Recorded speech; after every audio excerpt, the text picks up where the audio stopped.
Welcome to RAIN, the Real Estate Investor Growth Network with your hostess, Jen Chapin. Join like-minded real estate investors and accelerate your business towards greatness. You will hear step-by-step strategies for success, interviews with real estate rock stars, and we will dig deep into past projects where we bear it all, including the good, the bad, and some just plain ugly. So get excited. Here's the bestower of badassery herself, the real Jen Chapin. Listener discretion is advised. Hi, and welcome back. I'm Jen Chapin, creator of RAIN, the Real Estate Investor Growth Network. Whoop, whoop. On today's episode, we have a guest that will be sharing their badassery. But before we begin, here's today's badassery bestowment, my little badass gift to you. Today's topic is working with small local banks. Starting your journey as a real estate investor requires strategic decisions at every step. One often overlooked choice that can greatly impact your business is selecting a bank that truly aligns with your needs. While large national banks may offer convenience, opening your business accounts with a small local bank can bring unique benefits tailored to local real estate investors. Here are 4 reasons why a local bank could be a game changer for your real estate investment business. Number 1, personalized service and relationships. Small local banks often prioritize customer service and relationship building. By establishing your business account with them, you'll get to know your banker personally, which can lead to more flexible terms on loans, faster response times, and a greater willingness to understand your unique needs and circumstances. Number 2, better access to funding. Local banks tend to be more willing to finance small businesses and real estate investments in their communities than larger banks. Since they understand local markets and economic trends, they may be more open to lending you funds based on their local insights, even if you don't have a lengthy track record. Number 3, knowledge of local real estate market. Small banks are often familiar with the local real estate landscape and can provide valuable insights or connections that larger banks simply don't have. They may understand the value of certain neighborhoods, market trends, and upcoming developments in ways that national banks cannot. This insider knowledge can be especially helpful when you are assessing investment opportunities or looking for advice on where to focus your efforts. Number 4, potential for unique loan products. Many smaller banks offer special loan products that might not be available at larger institutions, such as portfolio loans, community-based financing programs, or special rates for local investors. These tailored options can be a great fit for investors working in specific local markets, allowing for more flexible terms or reduced fees that make it easier to manage cash flow and secure affordable financing. So, choosing a small local bank for your real estate business accounts could provide you with a valuable partner in your investment journey. The personalized service, local insights, flexible financing, and unique loan products can give you a leg up as you build and grow your portfolio. Starting your business relationship with a badass local bank might be the best first investment you make in your real estate career. Now, on to today's episode of the Real Estate Investor Growth Network podcast. We have with us Jen Chapin. Jen is a seasoned entrepreneur with over 18 years in business. She co-owns a successful septic company with her husband and runs a diverse real estate investment company specializing in private money lending, flipping, glamping, and new builds. Jen's approach to business is inspired by her father, a botanist who instilled a deep respect for nature, influencing her commitment to sustainable growth and land stewardship. It's my pleasure to have her on the show, so welcome, Jen Chapin. Well, thank you. Good to see you. It's been a while. We know each other through Homeschooled by Tarek El Moussa, which was a coaching program. It's since gone away, but the relationships, the connections that we all formed there are definitely lasting. And I just remember you being a total badass. So I'm thrilled to get you on the show, Jen. So let's start. I have a million questions about septics for you, but let's start with your real estate business. How did you get involved with real estate investing? So it kind of ties into the septic world where when we started the septic company, I had been doing other things, but we needed an office assistant. So after about 16, 17 years, I told my husband, I really want to do something I'm passionate about. And then real estate came in. And I went through all the training through a couple of different programs. Tarks was great. But I also started with private money lending because I wanted to feel like I was earning something as I understood the other aspects of, investing. And so that's where the private money lending came in. And then I started partnering with the right people. And that's where I started doing flips and the glamping, and it's just growing. I want to hear a little bit about the glamping business. I think it is so cool. And the number one people I hear that are doing the glamping are people in my age bracket, which is, 40s and 50s, women going out on, girl trips, and they're doing the whole glamping thing. So tell us about your glamping business. So it's just starting out. One of the people that we both know is a great part of this with me. And we're looking at 20 acres. And who? What was that? Who? I don't know. Bill. Oh, okay. Bill will be working with me on this. It's just great and exciting. And so we're butted up to a state park, and the state park cabins just closed per the state. So now it opened this opportunity of how can we support the community? How can we then be a part of the park and support them without having the support of the state?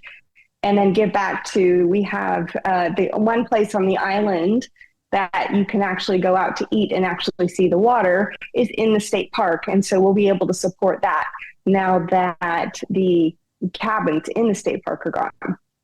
Nice. Okay, so you said island. Tell people where this glamping site is located.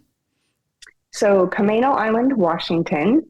And we look at Whidbey Island, and north of that is the San Juan Islands. So most people have heard of those. We're about an hour north of Seattle. And we literally, when you walk to the water or you're in that state park that I refer to, which is Kama Beach, you can see orcas, gray whales, often. Nice. And what do you need to start a glamping business? Okay, so you're going to need the pricing, and you're going to need the contacts. Bill found some great people to work with. We're looking at domes instead of tents or other things like that.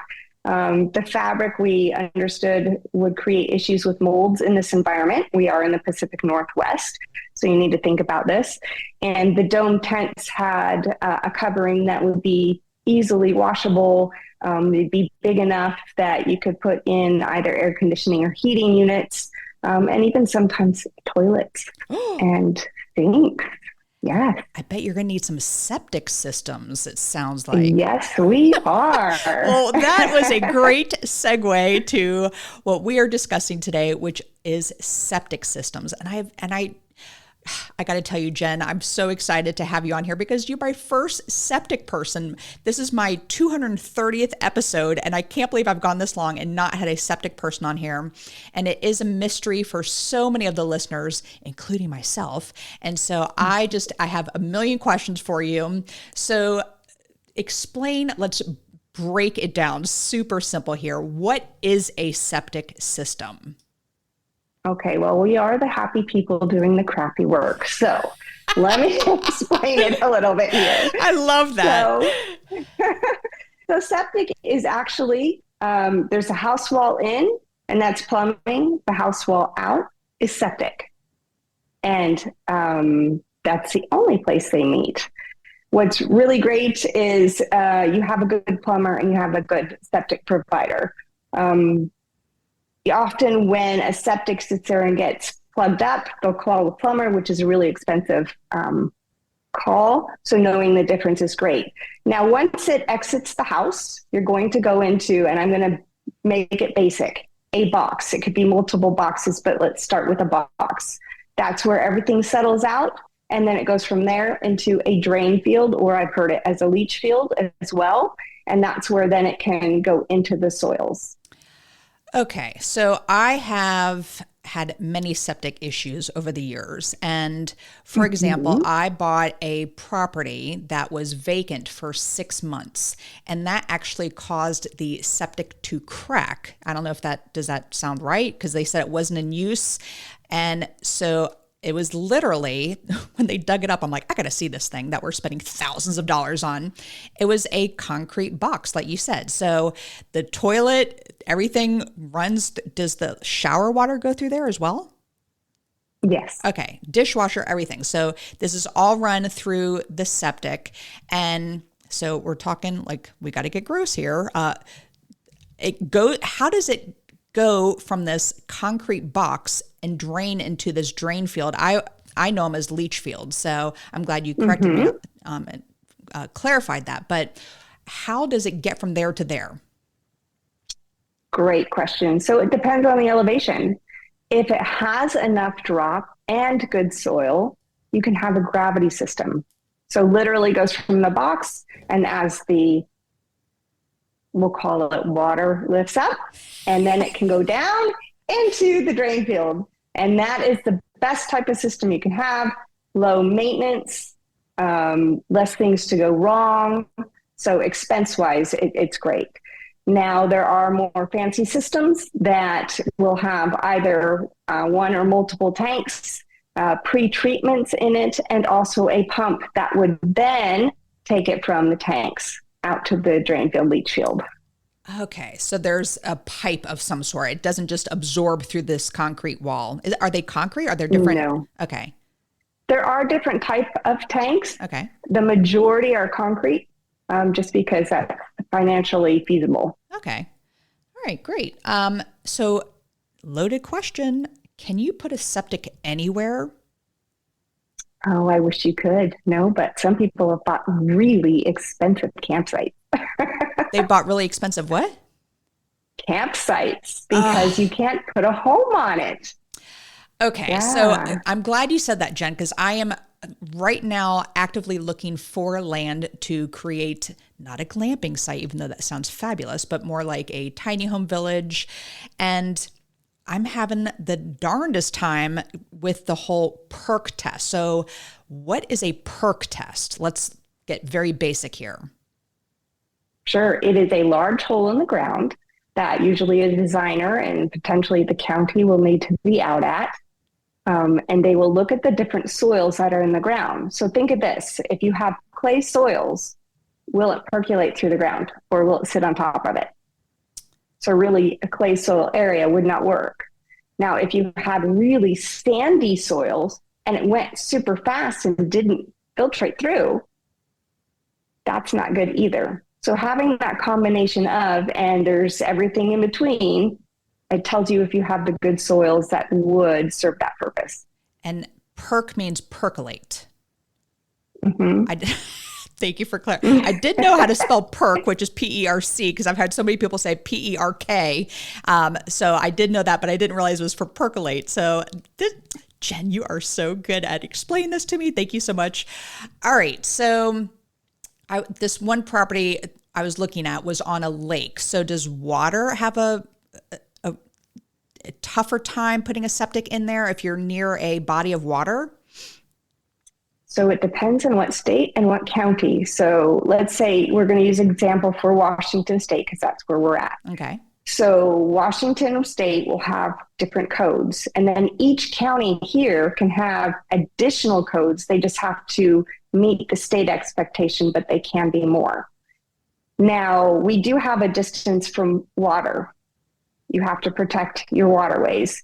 And then here we have to think about, we have wells. So you have to stay away from a well by 100 feet. So you'll need to find that out from your county. So you need to make sure that your land is big enough that if you need a well, it's far enough away from your septic, or if you have a lake, if they require you to be far enough away from the lake. And that will tell you where you can actually put your house. Okay, so because there is a possibility of the water or the drain field connecting with that body of water? No, you don't want so it that's near what the you're water. avoiding. Gotcha. Okay. You're avoiding that. All right. So I want to get into maintenance, but I have a septic at my cabin. I have a little tiny cabin up in the mountains of North Carolina, and I did the proper, posted the sign, please don't flush down your baby wipes, and I have to buy septic-specific toilet paper. So how does one keep a healthy septic? And it's a concern for me because I can't monitor if they're putting baby wipes down the toilet, So what are some things for maybe owners like me to do periodically to make sure that that septic is running properly to avoid mishaps? So I would say if you're in a state that requires inspections, make sure that you stay on top of it. For example, Washington State is once a year for most of the septic systems and once every 3 years for gravities. That will give you a good idea of what your system looks like and, when you need to pump because measurements are taken. We always say if you don't take care of your septic system, it's either pay us now or pay us later. Said with a smile. I love it, Jen. So what's with the septic-specific toilet paper?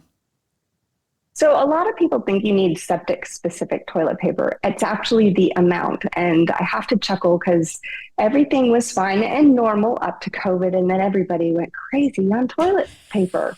And then everybody was calling us with clogs and extra pumping. And we're like, okay, it's the amount that you're putting in and the breakdown process. We actually did an experiment with mason jars. We took different types of toilet paper to see how long they would break down. Some did take a little bit longer, but if you think about it, the 2-plies can take longer to break down than the single ply. Yeah, so think about that.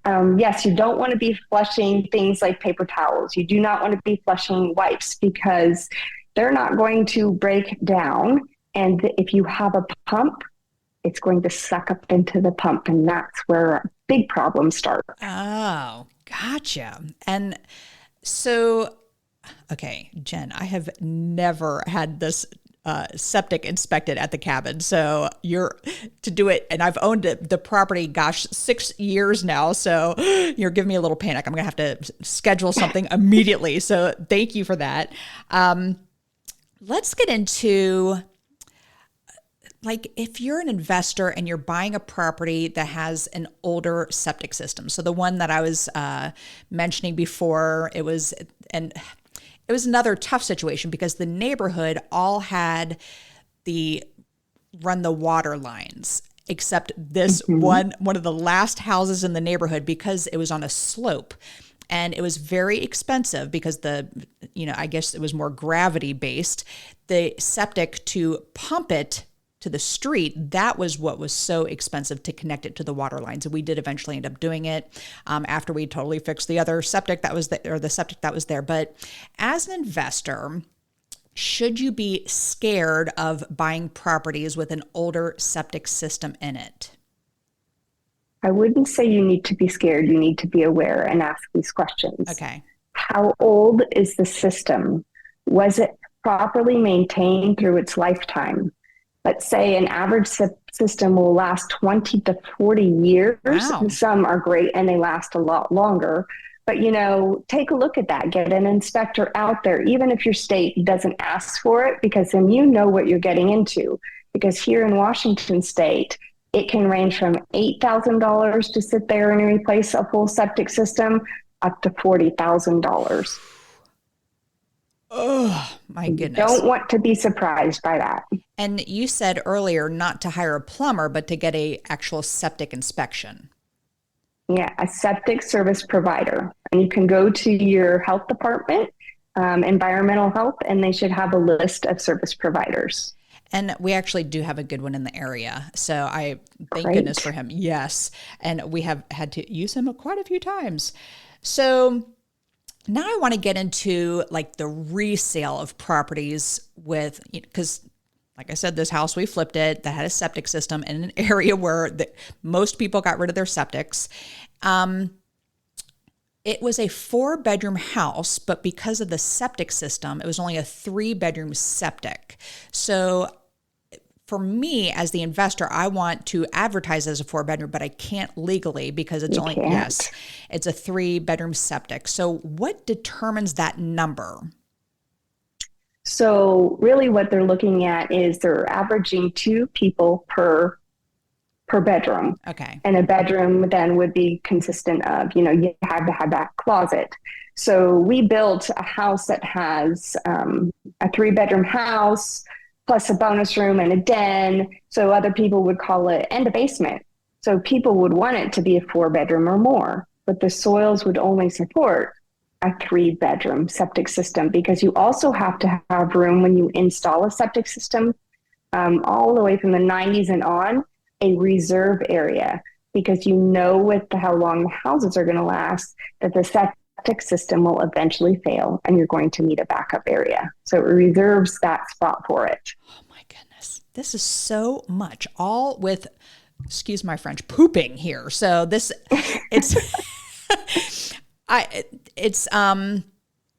I thought, and thank you for clarifying that, it's more based on the soil in the area as opposed to just putting a larger tank in there. Because I'm like, we'll just put a larger tank. But it really is based on the soil. So thank you for clarifying that. Anything else you want to add to the whole amount of the numbers? Let me ask this question. What's the largest bedroom count septic that you can get? Well, the average residential, you'll see 4 to 5 or 6 is the biggest that I've seen. But then you can go commercial, or you can go into the community septics where each house has a tank and goes into a shared drain field.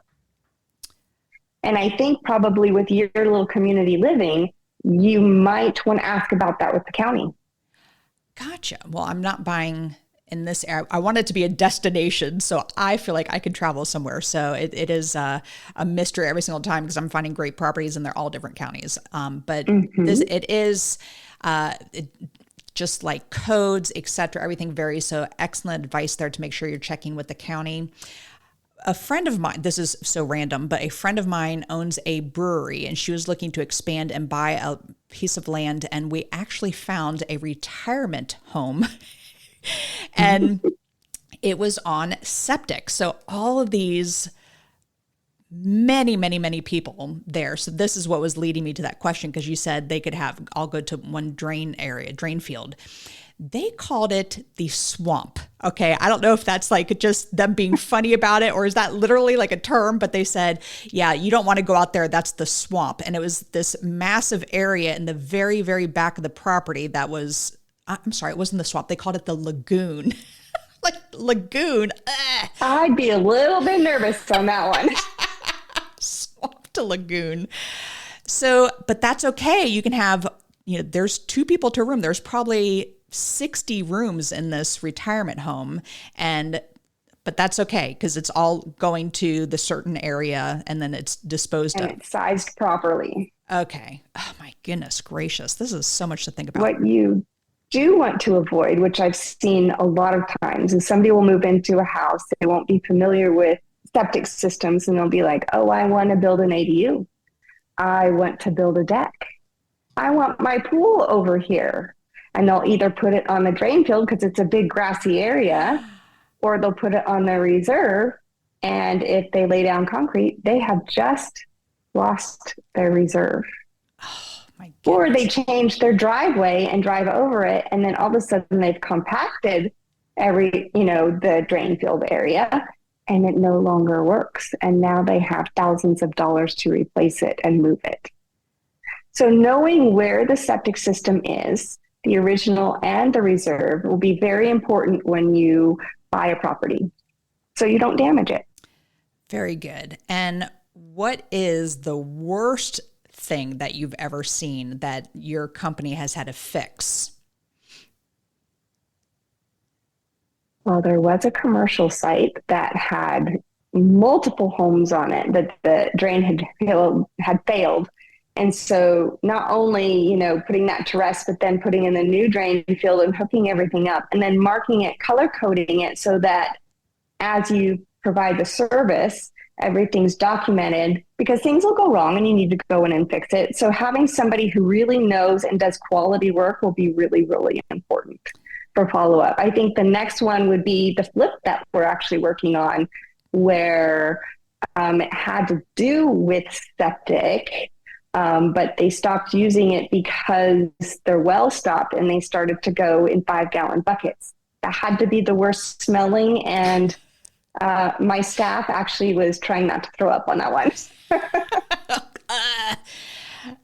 I lived in a very gross townhouse during college, my freshman college year. And I remember there was an issue with the septic, and we literally had it overflowing everywhere. So that's why I asked what's the worst situation.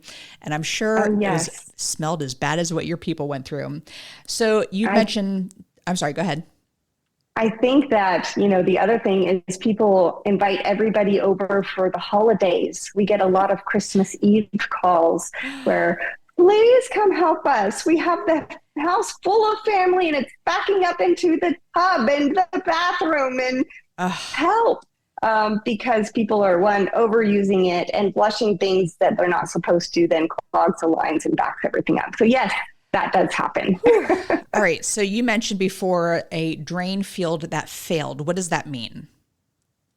So the soils no longer take the effluent. So it will not penetrate the soils and filter out. And usually then starts coming up somewhere else.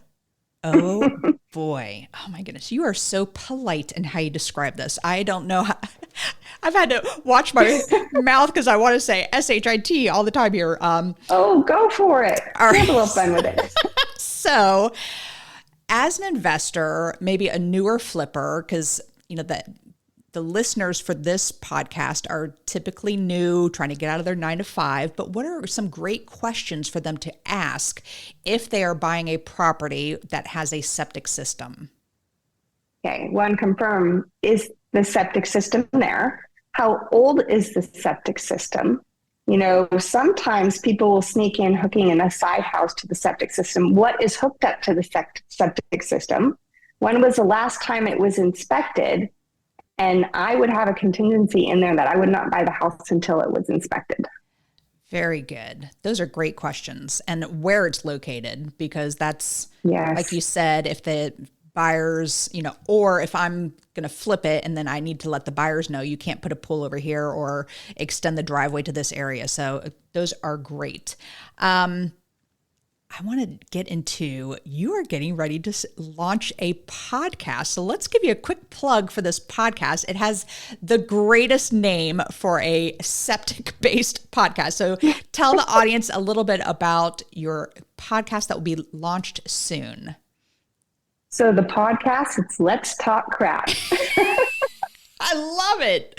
So good. And it's a little poo emoji with, earphones and a mic, and we are ready to go. There is so much to talk about it. You can really have a lot of fun with it. But there's so much science behind it, and it really does affect the environment and how we can build successfully.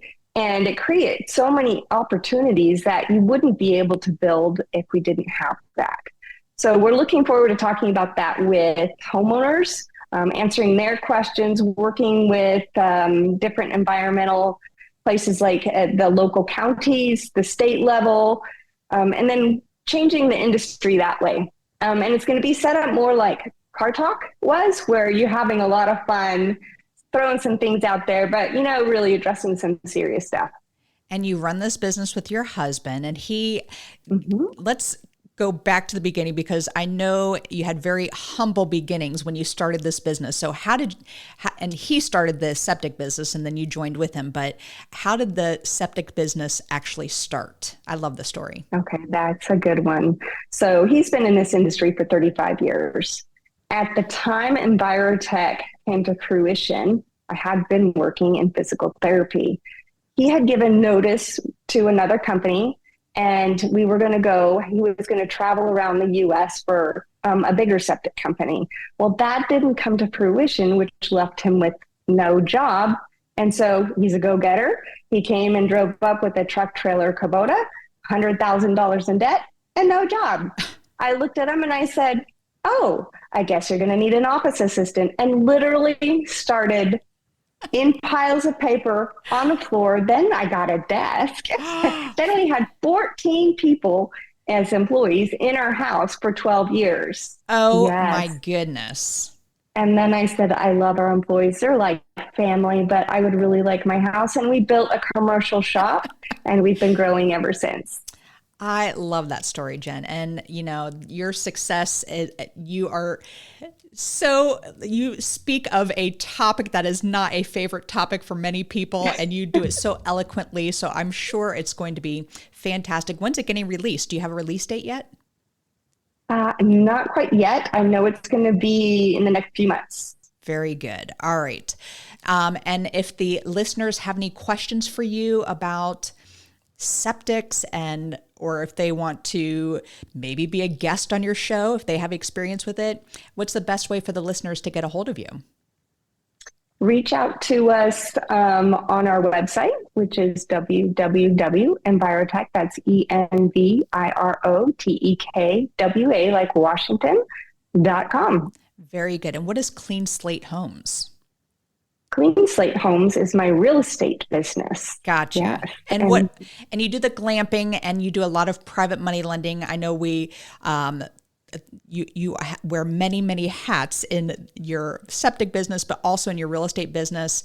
And that is also something that is important and special to you, is by lending. Do you have any quick tips for the listeners about being a really good private money lender? Not necessarily finding a private money lender, but being a good private money lender.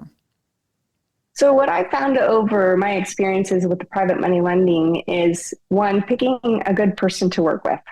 You are partnering for a short period of time, even if you're just lending the money, and making sure that is a good fit. And then also making sure that there's going to be issues, knowing yourself and how you're going to handle those. So you're not panicking, and you're working with the individual that is going through those challenges so that you make the project successful, because then it's a win-win. Very well said. And we are working with a private money lender right now with a property that is sitting on the market. It is so painful for me to see it sitting as long as it does, but I am truly grateful to our private money lender, who did 100% on this project, by the way, and his patience with us, and he's very understanding. And that is, super, super important. So that is excellent advice, being a team member, and he is definitely a team member to us. So Jen, this has been awesome. I'd like to move to the second part of the podcast here, which is what makes you a badass. And I use the acronym BADASS, and the first letter is B for book. What's a book that's made a huge difference in your life? So a book that's made a difference in my life is, it's by Mike Michalowicz, and it's Profit First. It has changed the way we do business and created security in the septic company. And now I have moved it to the real estate company, and I would do it no other way. So important. And have you read David Richter's book of real estate? It's Profit First for Real Estate Investing. I actually have it, and I'm working through it. Very good. In fact, I'm looking at my other screen over here, and he just popped up because he's a friend of mine. He's been on this podcast twice, and that is an excellent book as well. But great concepts. The only other bank account that you add for Profit First for Real Estate Investing is for your private money lending account. So that money goes in there, and you don't touch it for your other projects. So I do love that he has that spin on it. Excellent. And the first A in Badass is for advice. You've given us excellent advice, but what's the best piece of advice you've ever received? Don't give up and know yourself. Whew, that is so hard. So what does that mean to you? To me, I actually chose to work with Kelly Ruda. She's a clinical psychologist. She was in the past for 20 plus years, but she's changed her avenue, and she works with business women now. So it's not just a motivation. It's not just let's go and let's, build your business. She helps you understand you and what your roadblocks that you put in your way. And she helps you break those down so you can do that repeatedly in the future. as business owners, we never put roadblocks up there. Never. Never. Jen, what I like about you is you invest in yourself, and you have a successful business here, your septic business, but you still hire that business coach. You still attended the Homeschooled by Tark coaching program as well. And I am a big believer in having someone in your support system that is pushing you in the right direction, and not just a buddy that you hang out with, but I do think that's a very important investment that you can make in yourself. So great job. Thank you for sharing that. All right. The D in badass is for drive. What drives you to be successful? So my values are faith, family, and wisdom. And I know that security is really important to me, as, I have the family. And that has a drive on several different levels. One, financially, and two, how am I going to teach these kids, that my grandkids, now that I'm passing a baton on to, how do they deal with life? How do they deal with others? How are they going to have confidence in themselves? So again, it brings it back to, what am I doing so it reflects to them? And then I can give them those teachable tools, so then it just passes on and only gets better. And it's hard to believe you have 2 grandbabies looking at you. I don't have any kids myself. I'm allergic to kids. I was a former school teacher, but you do not look like a grandma by any means. All right.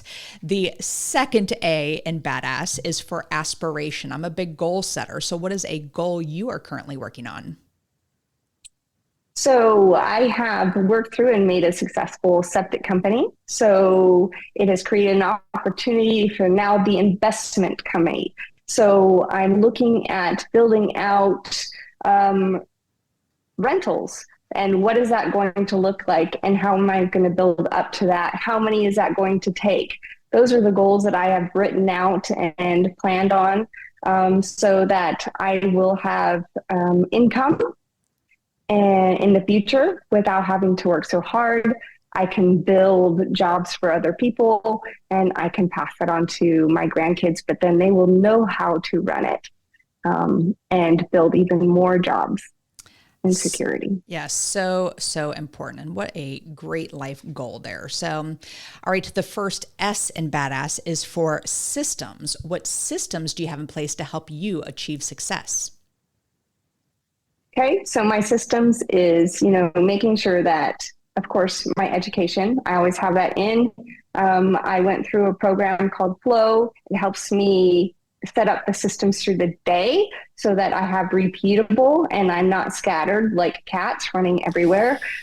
With the septic company, and it also flows into this current company that I own, we use the Prosper Group. And that is an 8-person team behind us. It's actually Mike McAllowitz who wrote The Profit First. And we get them, and they don't own our business, but for a period of 5 years, we share a percentage of the profits. And they help build our business and our systems.